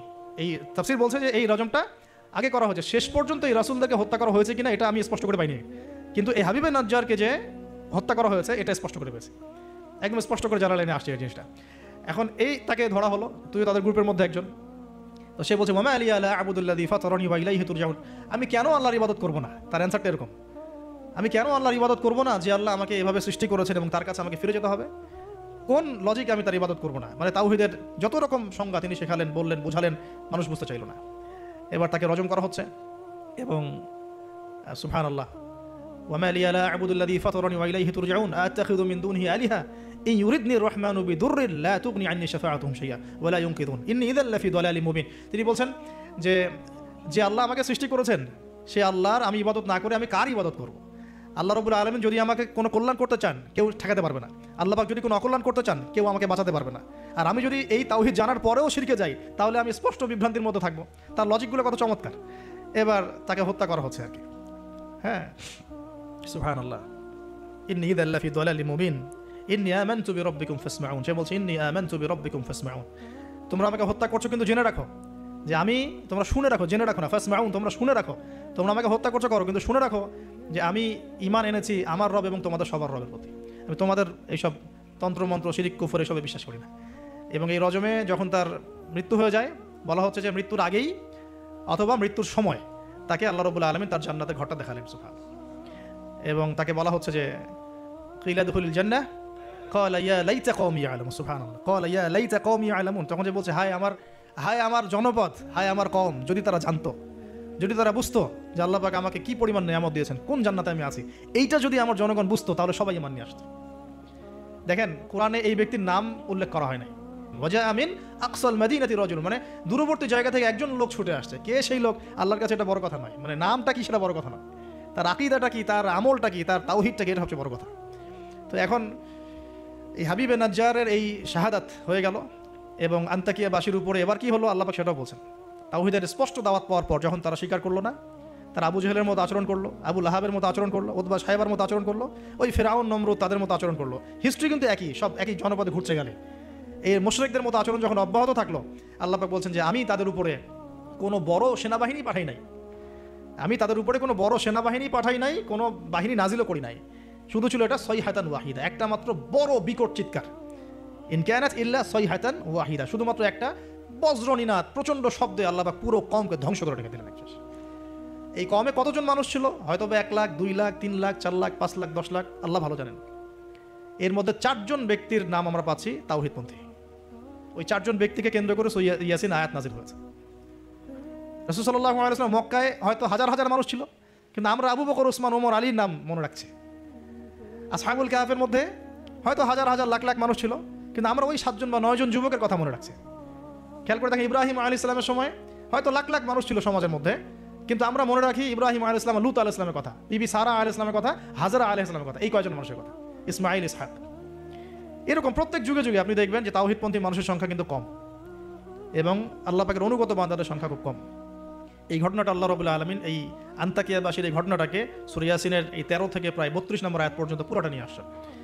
এবং এর মধ্য দিয়ে আল্লাহ রাব্বুল আলামিন আমাদেরকে যে মেসেজগুলো দিতে যাচ্ছেন সেটা হলো, যে পয়েন্ট আকারে ফাইন্ড আউট করি। দেখুন, ফার্স্ট অফ অল রাসূলদের রাসূলদের কাজ যারা করবেন, মানে রাসূলের কাজ মানে কি, দাওয়াতি কাজ, তাবলীগের কাজ, মানুষকে তাওহীদের প্রচার করবেন, দিনের ফিকির করবেন, দিন নিয়ে দিন প্রতিষ্ঠার স্বপ্ন দেখবেন, তাদেরকে সর্বপ্রথম আগে তাওহীদপন্থী হতে হবে। তাওহীদপন্থী মানে এই ভেজাল তাওহীদপন্থী না, এই তাওহীদ না যে আমি তাগুতও মানি আবার ইয়াও মানি, মানে ইসলামও মানি, আমি তাগুতও মানি, আমি কুফরও মানি, আমি সুদও মানি, হ্যাঁ, আমি দলীয় বিভাজনও মানি, আমি কি বলবো যে ব্যক্তি পূজাও করি, আমি শায়েখ পূজাও করি, আমি সবই করি, আবার তাওহীদও আছে। মানে এইরকম গোলালু মার্কা তাওহীদের কোনো কাজ নেই বাংলাদেশে। যদি বাংলাদেশে আমরা ইসলাম নিয়ে বড় স্বপ্ন দেখি, তাহলে আগে তাওহীদের ডেফিনেশন শিখতে হবে। তাওহীদ কাকে বলে? লা ইলাহা ইল্লাল্লাহ মানে আল্লাহ ছাড়া কিছুই নাই, এই কথা স্পষ্ট করে আমাদের বলার মতো সৎসাহস থাকা উচিত এবং বলার মতো যোগ্যতা থাকা উচিত। মানুষকে বোঝানোর ক্ষমতা থাকা উচিত যে লা ইলাহা ইল্লাল্লাহ মানে কি। মানে আমি কালিমা পড়েছি, এদিকে আমি কবরও সাজদা করব? আমি কালিমা পড়েছি লা ইলাহা ইল্লাল্লাহ, এখন আমি কি মানে মৃত মানুষের কাছে পূজা করতে পারি? আমি কি লা ইলাহা ইল্লাল্লাহ বলার পরে আল্লাহ পাক ছাড়া অন্য কারো বিধানের সামনে দাসত্ব করতে পারি? এই জিনিসগুলো আমাদের স্পষ্ট করে বোঝা উচিত আগে। তাওহীদের উপর থাকা এবং তাওহীদ বোঝায়, তাওহীদের দাওয়াত মানুষকে দেওয়া। আপনারা কিতাবু তাওহীদ, শিরক কি ও কেন, এই টাইপের অনেকগুলো বই পাবেন বাজারে, এগুলো পড়লেও তাওহীদ সম্পর্কে অনেক কিছু জানতে পারবেন ইনশাআল্লাহ। আর সব তাওহীদ একসাথে এস্টাবলিশ করা যায় না, ধাপ থাকে। ব্যক্তি পর্যায়গুলো আগে আমরা সংশোধন করব, আমাদের পরিবারটাকে সংশোধন করার চেষ্টা করবো ইনশাআল্লাহ। আস্তে আস্তে আমরা তাওহীদের দাওয়াত মানুষকে দিব। আল্লাহ পাক যখন কবুল করবেন দেখবেন ইনশাআল্লাহ তাআলা, শুধুমাত্র আমাদের সমাজ কেন, আখিরুজ্জামানের হাদিসগুলো বলছে যে ইসলাম পুরো বিশ্বের প্রতিটা ঘরে প্রবেশ করবে ইনশাআল্লাহ। একটা কাঁচা ঘর বাকি থাকবে না, একটা পাকা ঘরও বাকি থাকবে না, এমনটাই হাদিস এসেছে। একটা কাঁচা ঘরও বাকি থাকবে না, একটা পাকা ঘরও বাকি থাকবে না, যেখানে লা ইলাহা ইল্লাল্লাহ প্রবেশ করবে না। এটা হবে ফিউচার, ওয়ার্ল্ডের ফিউচার এইটা। যত ফিউচারের কথাই মানুষ বলুক না কেন, ভিশন 2030, 2040, 2050, হ্যাঁ, ভিশন কবলাল কিয়ামা, মানে ভিশন ইমামুল মাহদি আর ভিশন ঈসা আলাইহিস সালাম হচ্ছে যে পৃথিবীর প্রতিটা ঘরেই তাওহীদের কালিমা লা ইলাহা ইল্লাল্লাহ প্রবেশ না করে আল্লাহ পাক কিয়ামত দিবেন ইনশাআল্লাহ। এটা হলো আল্লাহ পাকের হুকুম, হয়ে গেছে, কুদি আল আমর, লেখা হয়ে গেছে এটা। এখন আমরা আগে, তাহলে আমাদের দায়িত্ব কি ভাই? আগে তাওহীদ শিখতে হবে। এখন তাওহীদ তো একা একা শেখা যায় না, স্পেশালি আপনারা যারা জেনারেল ব্যাকগ্রাউন্ড থেকে আসছেন, সবাই তো আর একা একা পড়ে কেউ আলেম হয়ে যেতে পারবো না, পারবেন? অতএব এখানে দৃষ্টিভঙ্গি আগে প্রশস্ত রেখে উলামায়ে কেরামের দ্বারস্থ হন। উলামায়ে কেরামের দ্বারস্থ হওয়ার সময় সাম্প্রদায়িক হয়ে যাবেন না, যে আমি এই আকীদা ফলো করি, এই মানহাজ ফলো করি, এই মাযহাব ফলো করি, বাস ইনাদেরকেই ধরে বসে থাকবো, আর কারো কাছে যাবো না। এই চিন্তাটাও ঠিক না, কারণ জ্ঞান কিন্তু সবার কাছেই আছে, জ্ঞান সবার কাছেই আছে। আপনি যদি বলেন যে আমি হানাফি মাযহাবের সব মানি আলহামদুলিল্লাহ, আমি শাফিঈ মাযহাবের সব মানি আলহামদুলিল্লাহ, আহমদ বিন হাম্বল রাহিমাহুল্লাহকে শ্রদ্ধা করি, তার জ্ঞান আমি নিব ইনশাআল্লাহ, ইমাম মালিক রাহিমাহুল্লাহকে শ্রদ্ধা করি, তার জ্ঞান নিব, আপনি অনেক বেশি জ্ঞান পাবেন, অনেক বেশি জ্ঞান পাবেন। আর যদি এত কিছু বোঝার ক্ষমতা আপনার না থাকে, কমসে কম একটা স্কুল অফ থট ফলো করেন, সমস্যা কি? সাধারণ মানুষ, আমার অত কিছু বোঝার ক্ষমতা নাই ভাই, আমি একজন ইমামকে ফলো করি, ব্যাস হয়ে গেল, এতটুকু যথেষ্ট। এখন আমাদের প্রথম কাজ হলো তাহলে প্রিয় ভাইয়েরা, তাওহীদ শেখা এবং তাওহীদ শেখার জন্য উলামায়ে কেরামের দ্বারস্থ হওয়া। আল্লাহ পাক তৌফিক দান করলেন। এবং এই জায়গায় আমরা কিন্তু সাম্প্রদায়িক হব না, আমরা সংকীর্ণ চিন্তাভাবনা করবো না, আমরা আমাদের চিন্তাভাবনাগুলোকে প্রশস্ত রাখার চেষ্টা করবো। আল্লাহ পাক তৌফিক দান করুন, সকলেই বলে আমিন। সেকেন্ড পয়েন্টটা আমরা ফাইন্ড আউট করতে পারি, দেখুন দাওয়াত দেওয়ার সময় রাসূলগণ কিন্তু ধনী গরিব ভেদাভেদ করে দাওয়াত দেন। হাবিবে নাজ্জার কি ছিল পেশা? একজন কাঠমিস্ত্রি। আমরা তো রিক্সাওয়ালাকে দাওয়াত দিয়ে গিল্টি ফিল করি, আমাদের প্রেস্টিজ ইস্যু হয়, ওকে দাওয়াত দিব কিসের ইসলামে? হ্যাঁ, তো আমরা সমাজে ছোট বড়, ধনী গরিব, পাপী ফাসেক জালেম মুত্তাকি সব শ্রেণীর মানুষের মধ্যে দাওয়াতি কাজ করবো ইনশাআল্লাহ। আল্লাহ পাক তৌফিক দান করুন, আমিন। এই দাওয়াতি কাজটা হবে দুইভাবে, একটা হচ্ছে অমুসলিমদের মাঝে ইসলামের দাওয়াত, অমুসলিমদের মাঝে তাওহীদের দাওয়াত, ইসলামের দাওয়াত। এখানে তো অমুসলিম সোসাইটি ছিল আন্তাকিয়ায়, তো অমুসলিমদের মাঝে তাওহীদের দাওয়াত এটা বেশি জরুরি বাংলার মাটিতে, কারণ এখন প্রচুর মানুষ দিন দিন কিন্তু অমুসলিম হয়ে যাচ্ছে মুসলিম থেকে। আপনারা জানেন কিনা জানি না, যারা পার্বত্য অঞ্চলে, বর্ডার এলাকায়, উত্তরাঞ্চলে বিভিন্ন জায়গায় আমরা তো সফর করি, আমরা তো জানি বিভিন্ন জায়গায় এমনও ঘটনা ঘটেছে যে মানুষ দলে দলে খ্রিস্টান হওয়া শুরু করেছে। দেখুন রাসূল সাল্লাল্লাহু আলাইহি ওয়াসাল্লাম আমাদের মাঝে এখন সশরীরে নাই, তা তিনি কি রেখে গেছেন আমাদের জন্য? এই দিনটাই তো। তা আমরা, আমার পকেটেও তাসবিহ আনা আছে, গুনতে সহজ লাগে, আল্লাহুম্মা সাল্লি আলা মুহাম্মদ, আল্লাহুম্মা সাল্লি আলা মুহাম্মদ, এটা গোনা তো সহজ, বসে বসে দরুদ পড়া তো সহজ, কিন্তু রাসূল সাল্লাল্লাহু আলাইহি ওয়াসাল্লামের দ্বীনের হেফাজত করা এত সহজ না। তাহলে কোন কাজটা করলে আমরা বড় মুখ করে রাসূলের সামনে দাঁড়াতে পারবো কিয়ামতের দিন? তার দ্বীনের হেফাজত করলে। তো আমরা অমুসলিমদের মধ্যে দাওয়াতি কাজ তো করছিই না, যারা করছে তাদের সংখ্যা খুবই কম। আর যে দলে দলে দিন দিন মানুষ মুসলমান থেকে অমুসলিম হচ্ছে, এই ফিকিরও আমাদের নাই, এই ফিকিরও আমাদের মধ্যে নেই। আমরা তো পড়ে আসি ভাই, সত্যি কথা বলতে আমরা পড়ে আসি হাত বাঁধা নিয়ে আর কি। হাত বাঁধবো কোথায়? পায়ে, পা কি কেমন করে লাগবে, কেনি আঙ্গুল নাকি গোড়ায় গোড়া? মানে আমাদের চিন্তা ভাবনাগুলো অনেক বিশাল, আমরা একদম মানে ওয়ার্ল্ড নিয়ে চিন্তা করতেছি। হ্যাঁ, আমরা চিন্তা করতেছি একদম ইসলামিক রেভলিউশন, খিলাফা, এই সেই, অথচ বাস্তবিক অর্থে আমাদের চিন্তা কোন জায়গায়? কেনি আঙ্গুলে না গোড়ায়? আপনি হাতটা উঠাবেন না, আপনি বাঁধলেন কোথায়? অনেকের অ্যাটিটিউড এতটাই এগ্রেসিভ যে মনে হয় যে হাত নিচ থেকে উপরে আসা মানে হচ্ছে অমুসলিম থেকে মুসলমান হয়েছে। আগে অমুসলিম ছিল, ভাবটা এমন যে আগে মুসলমান ছিলাম না ভাই, আগে দিন কিছুই বুঝতাম না, এখন আমি একদম পরিপূর্ণ সহিতে আসছি। তার মানে আগে আপনি সহিতে ছিলেন না। তো যারা এখন যে কোনো একটা মাযহাব ফলো করে, যেমন হাম্বলি মাযহাব ফলো করে মিডল ইস্টের মানুষরা, তারা বেশিরভাগই হাম্বলি মাযহাব ফলো করে। মালিকি মাযহাব ফলো করে দেখেন আফ্রিকান কন্টিনেন্টের মানুষরা। ইন্দোনেশিয়ার ওদিকে যাবেন, মালয়েশিয়া, ওখানে দেখবেন শাফিঈ মাযহাব প্রচুর। এই সাবকন্টিনেন্টের মধ্যে হানাফি মাযহাবের প্রচলনটা বেশি। তার মানে কি এরা কেউই হকের উপর নাই? এই থটসটা আমরা কোথায় পেলাম? হ্যাঁ, এমন হতে পারে যে কিছু কিছু কাজ বা আমল মাযহাবের নামে চলছে যেটা হয়তো কোরআন সুন্নাহ সমর্থন করছে না, সেক্ষেত্রে আমরা ওটা সংশোধন করবো, অবশ্যই করবো, কেন করবো না? তো আমরা আমাদের দৃষ্টিভঙ্গিটা একটু বড় করি, এইটাই ইসলাম নয়। এখান থেকে এখানে আসলাম মানে ইসলাম একদম আমার পরিপূর্ণ ঢুকে গেছে, বিষয়টা এমন নয়। আমাদের বড় চিন্তা করতে হবে। তাওহীদ, দিন দিন তাওহীদ বাংলার মাটি থেকে মানুষ শুষে নিচ্ছে। তাওহীদ তো শুষে নেওয়া হচ্ছে অনেক আগ থেকেই, তাওহীদ তো পানির মতো শুষে নেওয়া হচ্ছে অনেক আগ থেকেই। ব্যক্তিগত জীবনে হয়তো আমি সুন্নতের আমল করছি, ব্যক্তিগত জীবনে আমি তাসবিহ তাহলিল করছি, জিকির আজগার করছি, তাহাজ্জুদ পড়ছি, সত্যিকার অর্থে কি এটাই ইসলাম? ইসলাম বলতে এতটুকুই বোঝায়? তো এই জিনিসগুলো আমাদের একটু বড় করে ভাবা উচিত। আর ইখতিলাফি মাসআলাগুলোকে নিয়ে এত বেশি আর আল্লাহর রাস্তায় ঝগড়া করেন না। অলরেডি মসজিদ ভাগ হতে হতে হতে হতে আমরা মানে এমন একটা সময় ছিল যখন সবাই বলতো যে এইগুলা বাতিল, এইটাই হক। নাম বলছি না আমি, XYZ এগুলো বাতিল, এইটা হচ্ছে হক। তো পরে দেখা গেলো হকের মধ্যে হক, হক ক, হক খ, হক গ, হক ঘ, এগুলো শুরু হয়েছে। আর আপনি কোথায় যাবেন? তো এখানে একটা ভালো দৃষ্টিভঙ্গি এরকম যে আমরা সবার প্রতি শ্রদ্ধা রাখতে পারি, আমরা সবার মতাদর্শের প্রতি শ্রদ্ধা রাখতে পারি তো কমসে কম, যে হ্যাঁ ওই ভাইয়ের কাছে কিছু দলিল আছে, আমার কাছেও আছে, তার দলিলটা কতটুকু অথেন্টিক, আমারটা কতটুকু অথেন্টিক না, এই গভীরে ঢোকার মতো জ্ঞান তো আমাকে অর্জন করতে হবে। আমি দু চারটা বই পড়ে কী বা শিখে ফেললাম? এমন দু চারটা বই পড়ে আমি কী বা শিখে ফেললাম? আর যে রেফারেন্সগুলো দেওয়া আছে বইয়ের নিচে, ওই রেফারেন্সগুলো ঘাটার মতো যোগ্যতা আমার হয়েছে কিনা? মনে করেন একটা বই পড়ছেন, নিচে আপনার একদম সব বুখারী মুসলিম লেখা, তো এই বুখারী মুসলিমের ভিতরে ঢোকার যোগ্যতাটা কি আপনার হয়েছে কিনা? বা ওইটার উসুল আপনি বোঝেন কিনা? ওই হাদিসটা সত্যি সত্যি ওই মাসআলা সাবিত করে কিনা এটা আপনি বোঝেন কিনা? ওই হাদিসটাকে নিয়ে, ওই দলিলটাকে নিয়ে আপনি কি অন্য কোনো মুহাক্কিক আলেমের কাছে গিয়েছেন কিনা? তাদের জবাবটা শুনেছেন কিনা? আমরা অনেক ছোট জায়গায় আছি ভাই। আমি একটু খোলামেলা কথা বলছি, আমরা এখন অনেক ছোট পরিসরে চিন্তা করছি। ইসলামের এগেনস্টে যারা কাজ করছে ওরা অনেক বড় করে চিন্তা করছে, ওরা দিন দিন মানুষকে অমুসলিম বানাচ্ছে। আপনি একটু সফর করেন, আল্লাহ পাক তো বলেছেন সফর করো, জমিনে ঘোরো, দেখো দিনের ফানজুর কাইফা কানা আকিবাতুল মুকাদ্দিবিন, আল্লাহ পাক ঘুরতে বলেছেন, দেখতে বলেছেন। সফর করে দেখতে থাকেন যে কি অবস্থা চলছে। আমরা বিশ্বাস করেন, মানে আমরা ঢাকায় যে বাসা থাকি, ওই বাসার সামনে যে গলি, ভাড়া বাসা আমাদের, আমরা প্রায় দেখি যে 10 জন 20 জন ছেলে পেলে আড্ডা মারে গোল করে। তো প্রথমে ভাবলাম যে মেয়েটে দেখে, হয়তো ছেলেরা তো এগুলোই করে না। পরে দেখলাম ওই 5 মিনিটের মধ্যে একজন গাজা বানায় ফেললো, আর 4-5 জন টানে শেষ। আমি যে চোখে দেখলাম, আমি বড় জোরকে ধমক দিলাম একটা, যদি কালকে দেখি কান ফাটায় ভালো। আমি গতকালকে কথা বলছি এরকম। তো এখন আমি তো আর কিছু করতে পারবো না। তা আল্লাহ পাক যদি আমাকে ক্ষমতা দিতেন, আমি তখন অ্যাকশন নিতে পারতাম। তো এই হলো যুব সমাজের অবস্থা। এদের বয়স 15 থেকে 20 বছর না, 15 থেকে 20 বছরের যুব সমাজের অবস্থা আজকে ভয়াবহ। প্রশাসনের ভাইরা আছে, জিজ্ঞেস করে দেখেন কিশোর গাঁয়ের কী অবস্থা, টিকটক প্রজন্মের কী অবস্থা। এরা এমন কোনো পাপ নাই করতে বাকি রাখতেছে না। এরা কিশোরদের অবস্থা, আমাদের বাচ্চাদের অবস্থা দেখেন, স্কুল কলেজে তারা পড়ছে, ছোটো ছোটো বাচ্চারা, সব তো ডিভাইস এডিক্টেড, সারাদিন ডিভাইস নেই। ওর তো মাথার মধ্যে, ওর মাথার যে মানে এনার্জিটা, যে সেলগুলো ডেভেলপই হতে দেয়নি আমরা। ও যে পরিবারে বড় হচ্ছে, পরিবারের স্বামী স্ত্রীর মধ্যে সুসম্পর্ক নাই, হৃদ্যতাপূর্ণ কোনো পরিবেশে দেখছে না। হ্যাঁ, ওর খাওয়ার ঠিক নাই, ও মানে শারীরিক কসরত নাই। হ্যাঁ, খালি একটা সার্টিফিকেটকে আমরা সব মনে করছি। 10টা-5টা প্রাইভেট পড়তেছে, মনে করছি আমি আমার ছেলেকে মানুষ করে ফেলাইলাম। ইসলামের তো কোনো ফিকিরই নাই, কোরআন পড়তে জানে না, নামাজ দূরের কথা, অজু করতে পারে না। আমি হার্ডলাইনে কথা বলছি, নামাজ দূরের কথা, অজুই করতে পারে না। ঠিক মতো অজু করতে হয় কীভাবে জিজ্ঞাসা করেন, অজুর ফরজ করে জিজ্ঞাসা করেন, ওকে বলতে পারে কিনা। এই বয়সের মেয়েদের অবস্থা দেখেন, এই বয়সের মেয়েগুলো যারা ঘুরে বেড়ায়, তারা মনে করে ওয়ার্ল্ডে এরা ছাড়া কেউই নাই, দুনিয়াটাই ওদের। হ্যাঁ, চুল ঠিক করতে হলেও করবে, না করতে হলেও করবে। ওর কাজই একটা, চুল ঠিক করা, সারাদিন চুল ঠিক করতে থাকবে। হ্যাঁ, মানে বাসায় যত মেকআপ সব একদিনে মেখে বের হয়ে যাবে। মানে মানুষকে দেখাতে হবে, আমাকে মানুষ দেখুক, সুন্দর বলুক। এদেরকে টার্গেট করেছে কিছু বাণিজ্যিক লোকজন, ওরা শিখিয়েছে এদেরকে তুমি সুন্দর না, তোমাকে সুন্দর হতে হবে। ব্যাস, স্নো পাউডার শুরু হলো। তারপর থেকে ওকে আগে বুঝাইছে, মাথার মধ্যে ঢুকাইছে তুমি সুন্দর না, তোমাকে আরও সুন্দর হতে হবে। ব্যাস, তারপরে যে এই ক্রিম সেই ক্রিম ব্যবসা শুরু হয়ে গেল, এই পার্লার সেই পার্লার। মানে এই মেয়েগুলার, আপনি বিশ্বাস করেন, এই টিকটক প্রজন্মের কথা বলছি, কিশোর গ্যাংয়ের কথা বলছি, ছেলেরা যতটা না বদ, এই মেয়েদের একটা বড় অংশ তার চেয়ে অনেক বেশি বদ, অনেক বেশি। তারা চায়, কিছু কিছু মেয়ে চায় যে তাকে যেন টিস করা হয়, কিছু কিছু মেয়ে চায় যে সে ছেলের পিছনে বাইকে করে ঘুরবে। এখন রাতের বেলা বা অন্য কোনো সময় যদি এই ছেলে 4-5টা মিলে এখন এই মেয়েটাকে রেপ করে ফেলায়, এখানে কি সম্পূর্ণ দোষ শুধুমাত্র ছেলেটারই? আমাকে অ্যান্সার দেন দেখি। ওই মেয়েটা কেন ওখানে ঘুরতে গেল ওর সাথে? ওর বাবা কী করছিল, ওর ভাই কী করছিল?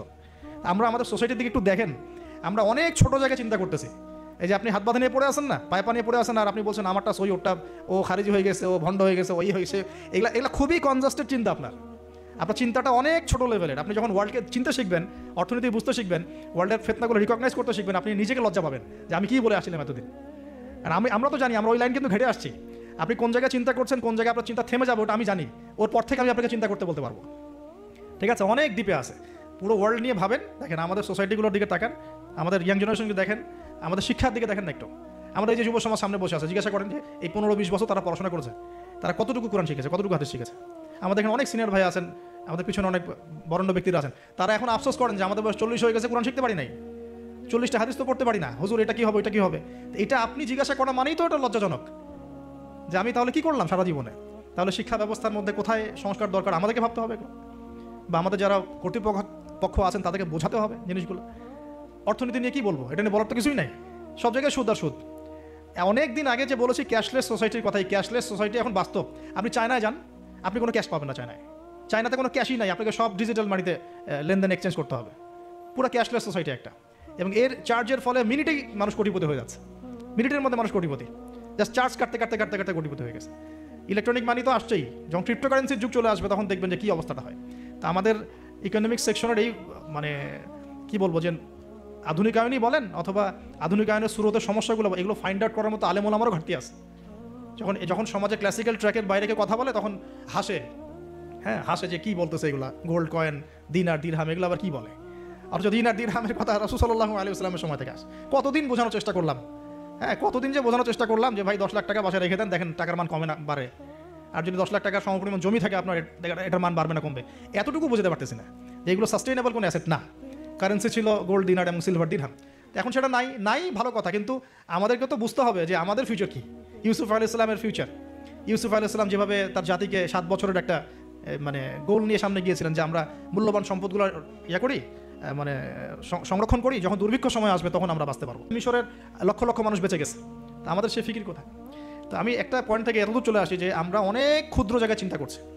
এই যে 1 হাতে মোসাফা না 2 হাতে মোসাফা, আপনার এই সেই এগুলা আপনার চিন্তাটাকে এত ছোট জায়গায় নিয়ে আসছে যে আপনি বড় করে এখন ভাবতেই পারতেছেন না। আর আমাদের দরকার, যদি আমরা সত্যি কথা বলছি, যদি আমরা চাই যে আমাদের সমাজ, দেশ এবং জাতি আগামীতে অনেক বেশি সমৃদ্ধি অর্জন করুক, আমাদের ক্রিটিক্যাল থিঙ্কার্স দরকার। আমাদের দরকার ক্রিটিক্যাল থিঙ্কার্স, যারা চিন্তা করতে পারে, ওয়ার্ল্ড নিয়ে ভাবতে পারে, মানে ইসলামটাকে ওয়ার্ল্ডের সাথে মিশাতে পারে। ইসলাম একদিকে পড়ে থাকবে আর ওয়ার্ল্ড একদিকে চলে যাবে, তাহলে তো হইল না কিছু।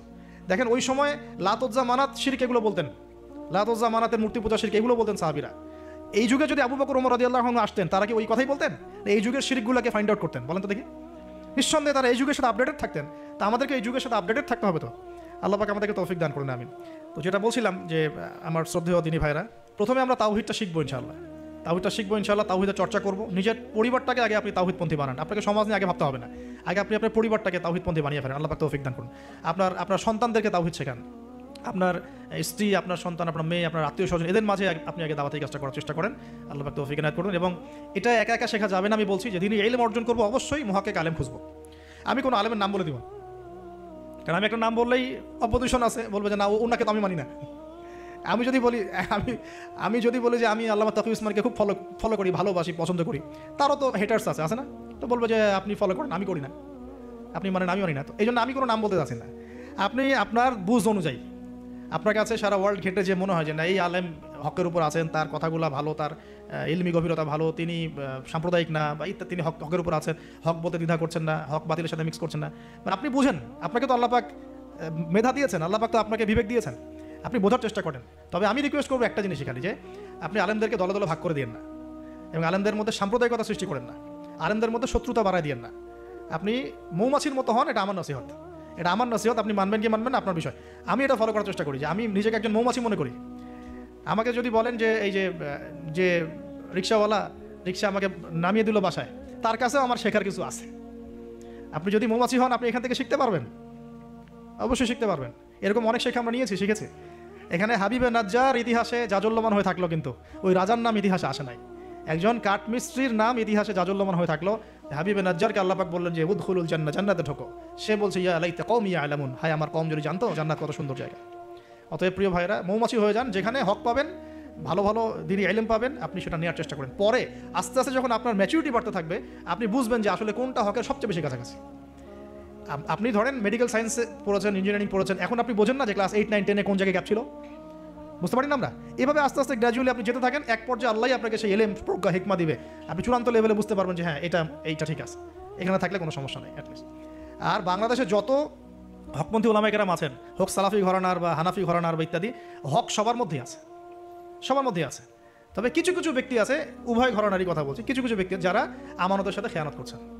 তো ওই জিনিসটা বুঝতে হলে আপনাকে ওই লেভেলে যেতে হবে। আপাতত আপনি সব ওলামায়ে কেরামকে শ্রদ্ধা রাখেন, শ্রদ্ধা রেখে আপনি এলিম অর্জনের চেষ্টা করুন, যেটা আপনার কাছে পাচ্ছেন, আপনি আপনার শহরে পাচ্ছেন, আপনার কাছাকাছি পাচ্ছেন। আর একটা রিকোয়েস্ট করবো যে অনলাইনে আহলুল ফেসবুক ওয়াল ইউটিউব হয়ে যাবেন না। তো ফেসবুক ইউটিউব দেখে দিন শেখা যাবে না। ফেসবুক ইউটিউব দেখে আমরা মাঝে মাঝে কিছু তথ্য নিতে পারি, কিন্তু এই জগৎটা ইহুদি খ্রিস্টান দ্বারা নিয়ন্ত্রিত এবং একটা ফিতনার জগৎ। এখানে জিবরাইল আলাইহিস সালামকে চুবাই দেন, মানুষ তাকেও গালি দেওয়া শুরু করবে। হ্যাঁ, এখানে যে কোনো নবীকে নিয়ে আসেন, মানুষ তাকেও গালি দেওয়া শুরু করবে।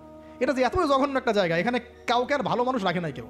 যে কোনো আলেমের নাম বলেন, আমি তার ব্যাপারে 10টা খারাপ বের করে দিতে পারবো, আর আমার ব্যাপারে 11টা পারবো আর কি। ঠিক আছে, যে কোনো মানুষের কথা বলেন, কাউকে ভালো রাখে নাই। তো এইখান থেকে এলেম নেবেন না। এখান থেকে আপনি হয়তো কিছু তথ্য পাবেন, আবার তো সব তথ্য কিন্তু সঠিক না। এখানে রাতকে দিন বানানো যায়, দিনকে রাত বানানো যায়। ঠিক আছে, তো আপনি আলেমের দ্বারস্থ হবেন, তার কাছে যাবেন, সিলেবাস বলবেন যে আমি এই লেভেলে পড়েছি, আমার জেনারেল লাইনে এই পর্যন্ত পড়া হয়েছে, আমি এখন এই পড়াশোনা করছি, আমাকে একটা আমার মতো করে সিলেবাস করে দেন। দেখবেন আলেমরা কিন্তু একটা সিলেবাস আপনাকে আপনার লেভেলে করে দিবে আর কি। আমার লেভেলের সিলেবাস আপনার সিলেবাস এক হবে না, কিন্তু আমার লেভেলে যে সিলেবাস, আমাকে যে সিলেবাস করে দেওয়া হচ্ছে, সেটা কিন্তু আপনার মতো হবে না, আপনারটা আমার মতো হবে না। আমি যদি বলি আপনাকে প্রথমে দেওয়া হবে কোরআন তেলাওয়াত শেখার ব্যাপার, নুরানি শিখবেন আপনি আগে, তারপর নাজেরা শিখবেন, তারপর আপনি হিপসে কিছু অংশ হিপস করবেন, তারপরে আরবি, যে এসো আরবি শিখি টাইপের বইগুলো আছে, এসো সরফ শিখি, এসো নাহু শিখি, এগুলো শিখবেন, ক্লাসিক্যাল অ্যারাবিক ল্যাঙ্গুয়েজ শিখবেন, তারপরে আপনি এবারত পড়ার যোগ্যতা অর্জন করবেন, দেন আপনি আস্তে আস্তে হাদিসের কিতাবগুলো মোতালা করবেন, এইভাবে যাবেন, সিরাত পড়বেন। কিন্তু সবার সিলেবাস তো একরকম হবে না। এই সিলেবাস ভিত্তিক পড়াশোনা না করলে বিক্ষিপ্ত পড়াশোনা, আজকে এই বই, কালকে ওই বই, কালকে সেই, একদম মাথাটা ম্যাসাকাট হয়ে যাবে। এই বিক্ষিপ্ত মাথা দিয়ে আপনি না কিছু চিন্তা করতে পারবেন, না সত্য মিথ্যা বুঝতে পারবেন। তখন আপনার মাথাটাকে যে কোনো দিকে নিয়ে যাওয়া সম্ভব। আমার মাথা এত সহজে যে কোনো দিকে নেওয়া সম্ভব হবে না ইনশাআল্লাহ, বিকজ আমি এগুলো সব ঘাটাঘাটি করেছি। এমন একটা কথা বললেই আমি ফট করে গ্রহণ করবো না, কিন্তু আমি কিন্তু বিষয়টাকে অনেক গভীরে গিয়ে যাচাই বাছাই করে তারপর সিদ্ধান্তে আসার চেষ্টা করবো।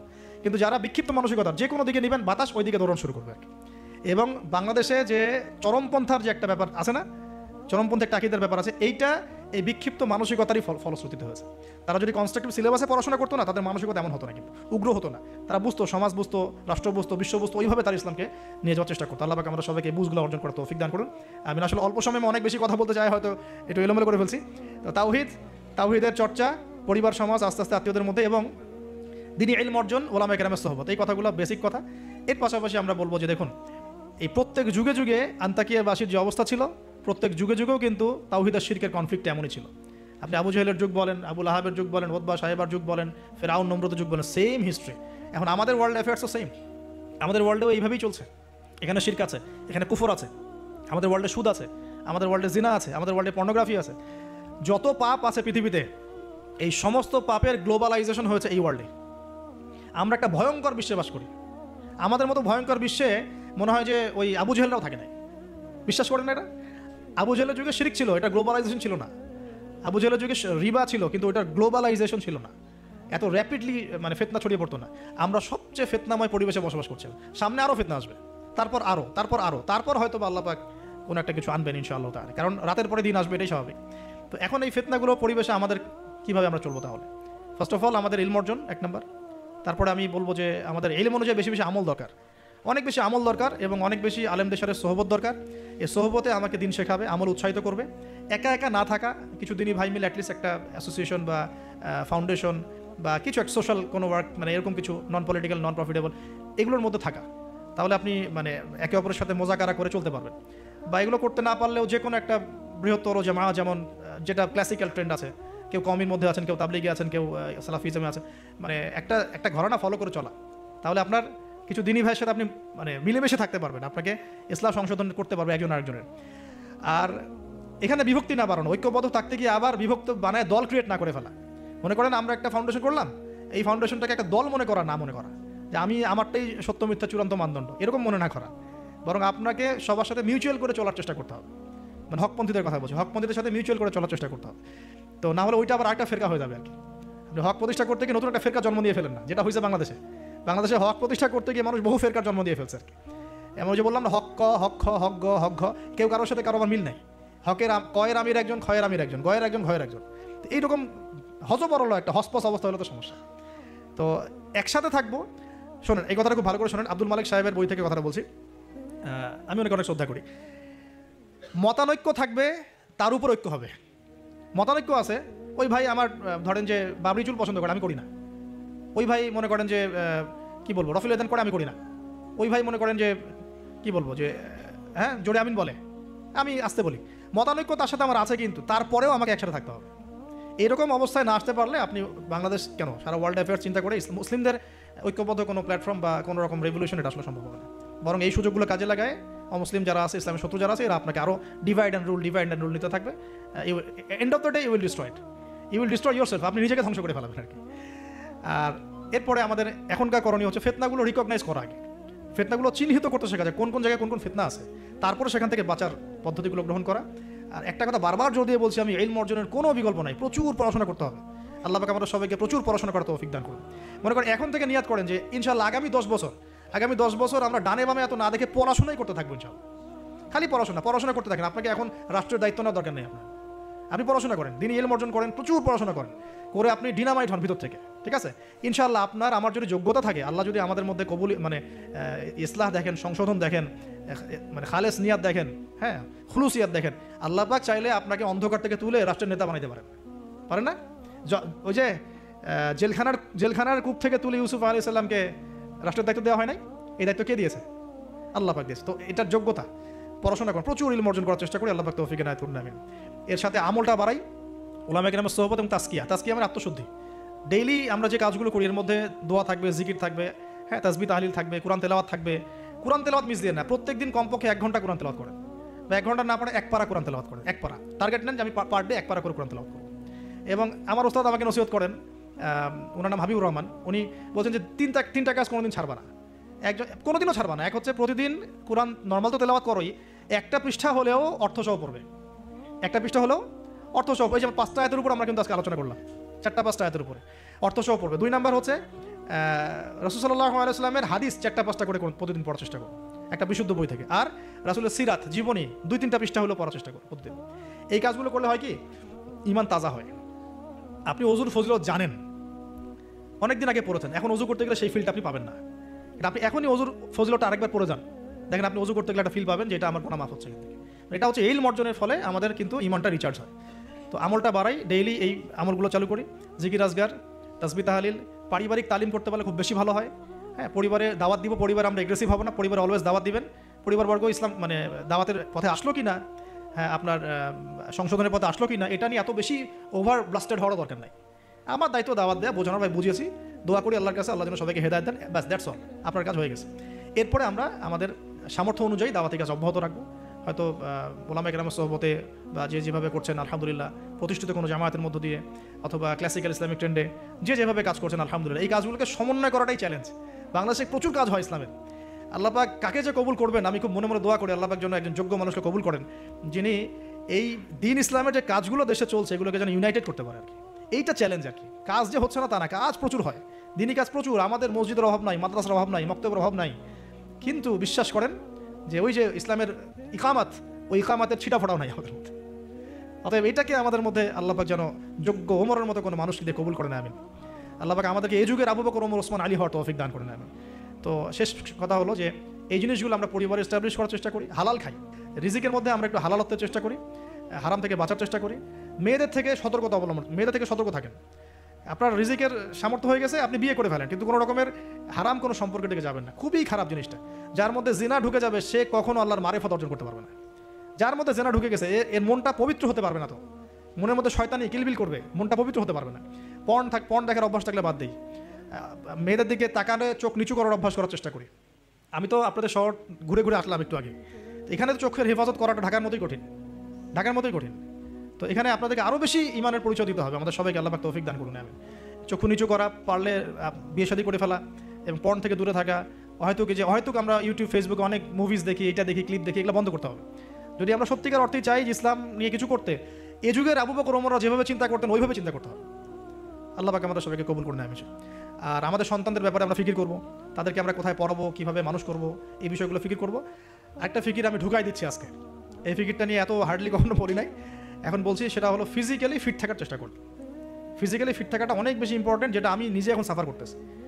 এই যে মাহফিল টাহফিল এগুলো, ঘুম হয় না, খাওয়া ঠিক নাই, জার্নি এই করতে করতে মানে দেখা যাচ্ছে যে আমরাও ফিজিক্যালি অনেক সময় এই বয়সেও দুর্বল হয়ে যাচ্ছি, মানে ইফোর্ট দিতে পারছি না, ইত্যাদি ইত্যাদি। অথচ রোজা রেখে আমি নিজে, আমার মনে আছে রোজা রেখে আমি 2 বেলা 2টা ম্যাচ খেলেছিলাম।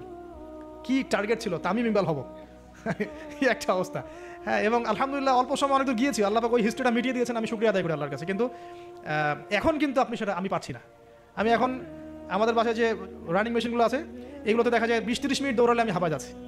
আমার এখনও মনে আছে যে আমি একটা রংপুর যে ক্রিকেট গার্ডেন একটা ইয়াস আশরাফুল ওই সময় খেলতো, ওইখানে আমরা 10 রাউন্ড দিয়েছি, 10 রাউন্ড।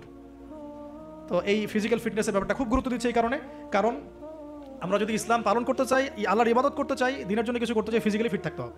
এই জন্য খাওয়ার ব্যাপারে সতর্ক হন। খাওয়া, আমরা তো মাশাআল্লাহ এই যে একটু আগে খাবার তো মানে আসছি, আমরা আলোচনা শুনতে খাওয়া শুরু করলাম। মানে বিশ্বাস করেন আমরা গরু খাওয়া মুসলিম হয়ে গেছি। আমরা এখন খালি গরু, শুক্রবার মানে কি গরু খাও। আসল কথা হচ্ছে এই গরুর গোশত খাওয়া তো ফরজ না, তাওহীদের উপর থাকা ফরজ, সুন্নাত প্রতিষ্ঠা করা ফরজ। যেগুলো আরাম লাগে সেগুলো আমরা খুব করতে চাই, আর যেগুলো করতে কষ্ট এগুলো আমরা করতে চাই না। তো খাওয়া দাওয়া করেন, সমস্যা নেই, কিন্তু ফিজিক্যালি ফিট থাকার চেষ্টা করেন। ডেইলি কিছু এক্সারসাইজ করেন। হ্যাঁ, পারলে যারা জিম করতে পারেন তারা জিম করবেন। বাচ্চাদের খাবার কী দিচ্ছি সেটার ব্যাপারে সতর্ক থাকেন। বাসায় কী খাবার ঢুকছে এটা সতর্ক থাকা উচিত। কী খাচ্ছে কী খাচ্ছি না এই ব্যাপারে ডক্টরদের পরামর্শ নেন যে আমরা কোন বয়সে কীভাবে চলবো, এটা খুব ইফেক্টিভ হবে। পরবর্তীতে আপনারা ভালো কিছু করতে পারবেন ইনশাআল্লাহ তাআলা, আল্লাহ পাক তৌফিক দান করুন। আর সবশেষ কথা হচ্ছে যে আমাদের সবার মধ্যে আল্লাহ পাক কিছু প্রতিভা দিয়েছেন। কেউ হয়তো মাশাআল্লাহ লিখতে পারেন, কেউ হয়তো মাশাআল্লাহ বলতে পারেন, কেউ ভালো অ্যাসোসিয়েট করতে পারেন। যার যে প্রতিভা আছে এই প্রতিভাগুলোকে ফাইন্ড আউট করে আল্লাহর দ্বীনের জন্য কাজে লাগে। এর মানে এই না সবাইকে আলেম হয়ে যেতে হবে, সবাইকে মুফতি হইতে হবে। This is not necessary. আপনার যেখানে আপনি আছেন, একজন প্রশাসনের ভাই তার জায়গা থেকে ইসলামের খেদমত করতে পারে, একজন ডক্টর তার জায়গা থেকে দিনের খেদমত করতে পারে, একজন পলিটিশিয়ান তার জন্য আরও বড় সুযোগ আছে, তার বড় জায়গা থেকে তিনি দিনের খেদমত করতে পারেন। তো প্রিয় ভাইরা, যার যেখানে আমাদের কাজ আছে, জব সেকশন, আমরা সেখান থেকে দিনের খেদমত করার চেষ্টা করি। আল্লাহ পাক আমাদের সবাইকে তৌফিক ইনায়াত করুন, বলি আমিন। আলোচনা শেষ করার আগে আমরা একটু দোয়া করে নেই, 1 মিনিট। আল্লাহ পাক আমাদের সবাইকে যেন দিনের জন্য কবুল করেন, আমিন। আমরা আল্লাহ পাকের তাওহীদের ওসিলায় দোয়া করি, আল্লাহ রাব্বুল আলামিন আমাদের সবাইকে সুস্থ রাখুন, আমরা সবাইকে যেন আল্লাহ পাক নিরাপদে রাখেন। আল্লাহ পাক আমাদের সবাইকে হালাল খাওয়ার তৌফিক দান করেন। আল্লাহ পাক আমাদের সবাইকে যেন দিনের ইলম অর্জন করার তৌফিক দান করেন। আল্লাহ পাক আমাদের সবাইকে যেন দিনের গভীর জ্ঞান অর্জন করার এবং আমল করার তৌফিক দান করেন। আল্লাহ পাক আমাদেরকে ইসলাম নিয়ে বড় স্বপ্ন দেখার, চিন্তা করার তৌফিক দান করেন। আল্লাহ পাক আমাদের সবার নেক হায়াতে বরকত দান করেন, হালাল রিজিকে আল্লাহ পাক বরকত দান করেন। আমাদের পরিবারবর্গের মধ্যে আল্লাহ পাক ইসলাম প্রতিষ্ঠা করেন। আমাদের মা বোনদেরকে আল্লাহ পাক খাস পর্দা থাকার তৌফিক দান করেন। আমাদের যে ভাইরা যেখানেই আছেন সেখান থেকে দিনের খেদমত করার তৌফিক দান করেন। আমাদের সমাজের মধ্যে যত রকম অন্যায়, অত্যাচার, পাপাচার ছড়িয়ে পড়েছে, আল্লাহ পাক এগুলো থেকে আমাদের দেশ এবং জাতি পরিবারকে হেফাজত করেন, আমিন। আর সর্বশেষ কথা হচ্ছে, আজকে আমরা যে টপিকে আলোচনা করেছি, এই আন্তাকিয়ার ঘটনা, হাবিবে নাজ্জারের ঘটনা, এই রাসূলদের ঘটনা, এই ঘটনাগুলো থেকে আল্লাহ পাক আমাদেরকে শিক্ষা নেওয়ার তৌফিক দান করেন, এই সমসাময়িক বিশ্বের সাথে মেলানোর তৌফিক দান করেন, তদনুযায়ী পদক্ষেপ গ্রহণ করার তৌফিক আল্লাহ পাক দান করেন, আমিন। সুবহানাকাল্লাহুম্মা বিহামদিকা আশহাদু আল্লা ইলাহা ইল্লা আনতা আস্তাগফিরুকা ওয়া আতুবু ইলাইক। সুবহানা রাব্বিকা রাব্বিল ইজ্জাতি আম্মা ইয়াসিফুন ওয়া সালামুন আলাল মুরসালিন ওয়ালহামদুলিল্লাহি রাব্বিল আলামিন। আসসালামু আলাইকুম ওয়া রাহমাতুল্লাহি ওয়া বারাকাতুহু।